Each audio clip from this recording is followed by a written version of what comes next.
Rare explanation में आपका फिर से स्वागत है। आज मैं एक्सप्लेन करने वाला हूँ द गोल्डन एज के 39th एपिसोड को। पिछले एपिसोड में हमने देखा कि विक्टर से दोस्ती करने के लिए हमारे तीनों बडीज विक्टर के म्यूजियम में आ जाते हैं, जहाँ उन्हें पता लगता है कि रूबी डायमंड को किसी ने चुरा लिया है। और यहाँ हीरो को पता लगता है कि ये शुभ काम विक्टर की वाइफ ने किया है। फिर हीरो इन हस्बैंड वाइफ का पेचअप करवाता है और वादे के अनुसार विक्टर उन्हें जेडाई दिखाता है। और उसी वक्त ब्यूटीफुल लेडी का डकैत जेडाई को चुरा लेता है, जिसका पीछा सभी लोग कर रहे होते हैं। तभी हीरो को दिखाई देता है कि उनकी गाड़ी का पीछा मिस्टर नागा भी कर रहा होता है और यहाँ हीरो उतर कर मिस्टर नागा का गला पकड़ लेता है। अब एपिसोड में आगे एपिसोड की शुरुआत में हमें हीरो और मिस्टर नागा को बात करते हुए दिखाया जाता है, जहाँ हीरो मिस्टर नागा का गला पकड़कर बोलता है कि तुम ये बताओ कि तुमने ग्रैंडफादर को क्यों मारा। इस पर मिस्टर नागा जवाब देता है कि तुम्हारे पास इस बात का क्या सबूत है कि मैंने ग्रैंडफादर को मारा है। इस पर हीरो बोलता है कि तुमने मैसेज करके ग्रैंडफादर को मिलने के लिए बुलाया था और वह मैसेज हमारे पास अभी भी रखा हुआ है। इस पर मिस्टर नागा जवाब देता है कि तुम खुद ये सोचो कि मैं मर्डर करने के बाद अपने खिलाफ सबूत छोड़कर आऊंगा। तुम्हें ऐसा नहीं लगता कि ये सबूत मुझे फंसाने के लिए जानबूझकर छोड़ा गया है? और मेरा विश्वास करो, मैंने ग्रैंडफादर को नहीं मारा। वैसे भी अभी हमें जेडाई को चोरी होने से बचाना है। फिर हम सब एक जगह बैठेंगे और मैं तुम्हारे सभी सवालों का जवाब दूंगा। मिस्टर नागा की बात सुनकर बेस्ट फ्रेंड और लेडी ऑफिसर हीरो को कार में बैठाकर ले जाते हैं और थोड़ी देर बाद ब्यूटीफुल लेडी कार को सभी मिलकर चारों तरफ से घेर लेते हैं। फिर कार में से ब्यूटीफुल लेडी और डकैत मांगलू निकलता है और हीरो डकैत से जेडाई मांगता है। तभी डकैत अपनी जैकेट को खोलकर सबको बम से उड़ाने की धमकी देता है। यहाँ पर डकैत सबसे पहले ब्यूटीफुल लेडी को भगा देता है और फिर जैसे ही बम के स्विच को दबाने वाला होता है कि मिस्टर नागा की असिस्टेंट उसके हाथ पर गोली चला देती है और फिर उसे बंदी बनाकर और गाड़ी में बैठाकर भेज देते हैं। फिर मिस्टर नागा हीरो से बोलते हैं कि मैंने तुमसे वादा किया था, हम साथ में बैठकर ग्रैंडफादर के मर्डर के बारे में और जेडाई के बारे में आपस में चर्चा करेंगे। चलो चलते हैं। यहाँ हमें फिर से डकैत को दिखाया जाता है, जो अपने आप को छुड़ाकर और मिस्टर नागा के आदमियों पर हमला करके गाड़ी से कूदकर भाग जाता है।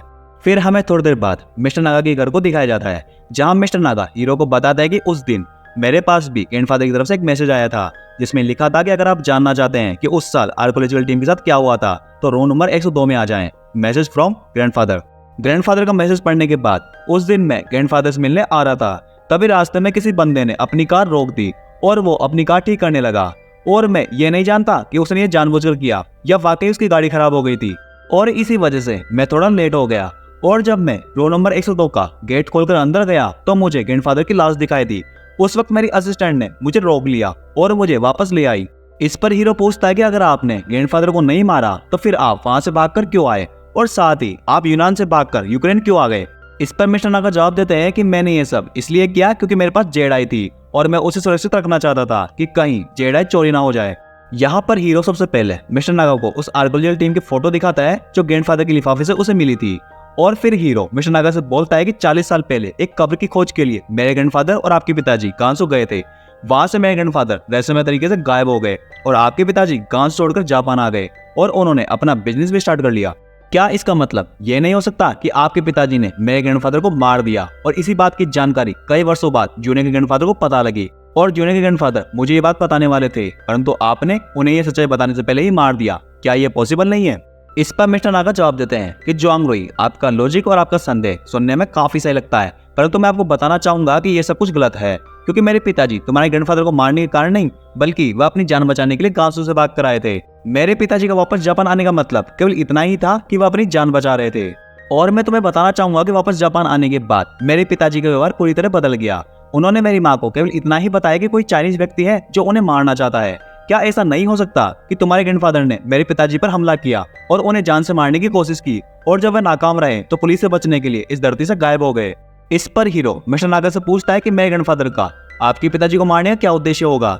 इस पर मिस्टर नागा जवाब देते हैं कि वही चीज पाने का उद्देश्य जो मेरे पिताजी के पास थी पर आपके ग्रैंडफादर के पास नहीं, और ये वही चीज है जो आज आपके पास है, गोल्डन आइज, जो कि जेडाई से मिली थी। मिस्टर नागा यह बात को आगे बढ़ाते हुए बोलते हैं कि जब मैं पैदा हुआ तो उस वर्ष मेरे पिता ने एक प्राचीन और मूल्यवान सोने की बाल्टी प्राप्त की और बहुत ही कम समय में मेरे पिता एक धनवान व्यक्ति बन गए और थोड़े समय बाद मेरे पिता का स्वास्थ्य बिगड़ने लगा, जैसे उनका खाने का टेस्ट चला गया, कुछ समय के लिए अंधे होने लगे और कभी कभी उनकी सुनने की क्षमता भी खराब होने लगी। फिर एक समय ऐसा आया जब उन्होंने अपनी 5 इंद्रियों को खो दिया। हमारे जापान में एक कहावत है कि जीने के 4 दिन बाकी है बेकार दिन। इसका तात्पर्य यह है कि आपका जीवन एक थोड़े समय के लिए बहुत ही शानदार होता है और उसके बाद या तो आप मर जाते हो या फिर आप अपने बचे हुए जीवन को काटते हो। और मेरे पिता ने भी थोड़े समय के लिए गोल्डन एज के साथ एक शानदार जीवन जिया जो आज आप जी रहे हैं।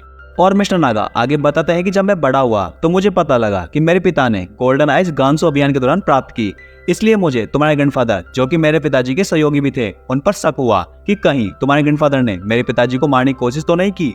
तो जुआंग रोई, अब आप मुझे बताइए कि मेरा लॉजिक और मेरा संदेह आपके ग्रैंडफादर पर सही है या गलत। इस पर हीरो बोलता है कहीं ऐसा तो नहीं है कि मेरे ग्रैंडफादर को गायब करने वाला और आपके पिता पर हमला करने वाला कोई तीसरा व्यक्ति हो, और जब जूनियर ग्रैंडफादर को इस घटना के बारे में कोई सबूत मिले तो हो सकता है कि इस बात को छुपाने के लिए उसने जूनियर ग्रैंडफादर को मार दिया।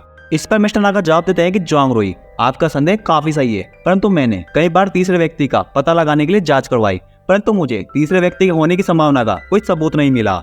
फिर भी मैं ये कहना चाहूंगा, क्या इसके पीछे किन परिवार नहीं हो सकता, क्योंकि किन परिवार भी गोल्डन एज के राज के बारे में जानता है और तुमने भी देखा उन्होंने जेडाई को पाने के लिए म्यूजियम में भी हमला करवा दिया। इस पर हीरो जवाब देता है कि आपका कहना सही है, किन परिवार गोल्डन एज के राज के बारे में जानता है और वह परिवार जेडाई को भी पाना चाहता है, परंतु लेडी ऑफिसर ने जूनियर के ग्रैंडफादर के मर्डर के केस की पूरी तरह जांच कर ली, जिसमें उन्हें किन परिवार संबंधित कोई सबूत नहीं मिले और लेडी ऑफिसर को भी नहीं लगता कि किन परिवार ने जूनियर ग्रैंडफादर को मारा है।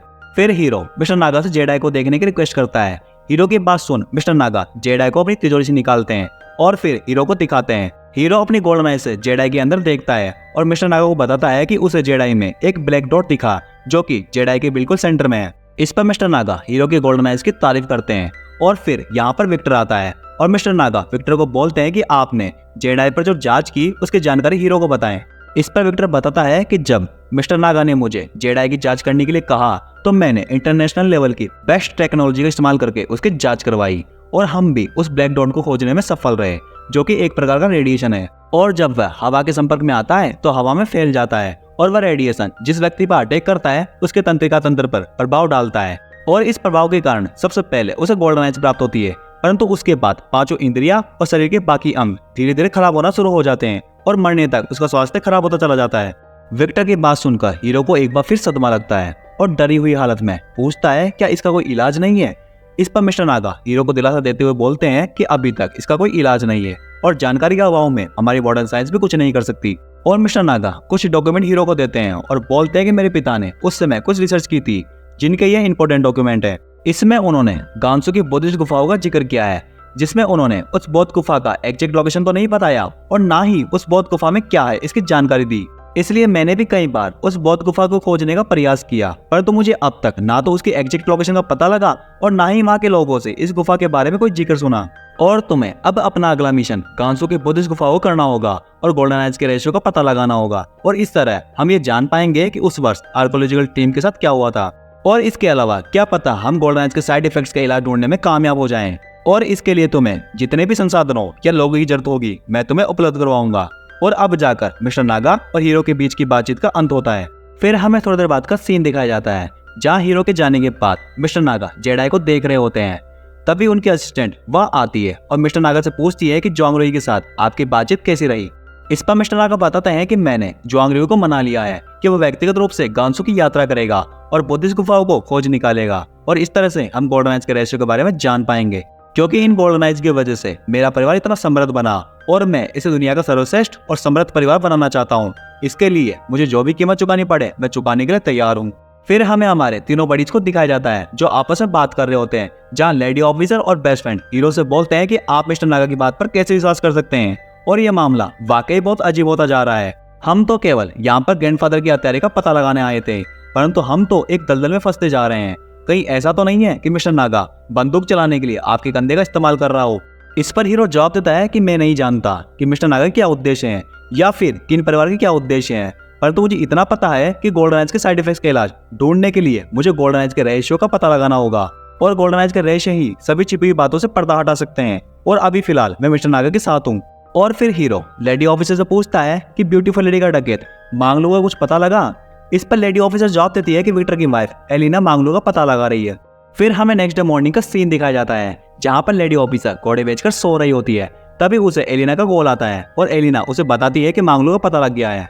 फिर हमें थोड़ी देर बाद का सीन दिखाया जाता है जहाँ पे एलिना के साथ लेडी ऑफिसर भी होती है, जो एक होटल में आ जाते हैं और एक होटल के रूम में आकर उन्हें पता लगता है कि मांगलू अभी अभी यहाँ से निकल गया। फिर हमें मांगलू को दिखाया जाता है जो एलिना और लेडी ऑफिसर बच के भाग रहा होता है और तभी रास्ते में वह एक गाड़ी से टकरा जाता है और एलिना के आदमी उसे पकड़ लेते हैं। फिर लेडी ऑफिसर मांगलू से पूछती है कि जेडाई को चुराने के पीछे किन परिवार का क्या उद्देश्य है और तुम्हें जेडाई को चुराने का आदेश किसने दिया। इस पर मांगलू कोई जवाब नहीं देता। फिर दोबारा लेडी ऑफिसर मांगलू से बोलती कि कोई बात नहीं, जब ब्यूटीफुल लेडी को पकड़ लूंगी तब आपस में मिलकर बात करेंगे, और वैसे भी जंगल के शेर की बेटी कुतिया तो नहीं हो सकती। इस पर मांगलू जवाब देता है कि इसमें ब्यूटीफुल लेडी की गलती नहीं है क्योंकि वह अंकल किंग की गोद ली हुई बच्ची है। और यह एपिसोड इसी सस्पेंस के साथ यह समाप्त हो जाता है। अब हमारी मुलाकात होगी द गोल्डन आइज के नेक्स्ट एपिसोड में। अगर आपको यह एपिसोड पसंद आया तो वीडियो को लाइक और शेयर करें। इसी प्रकार की रेयर एक्सप्लेनेशन देखने के लिए चैनल को सब्सक्राइब जरूर करें। सी यू सून।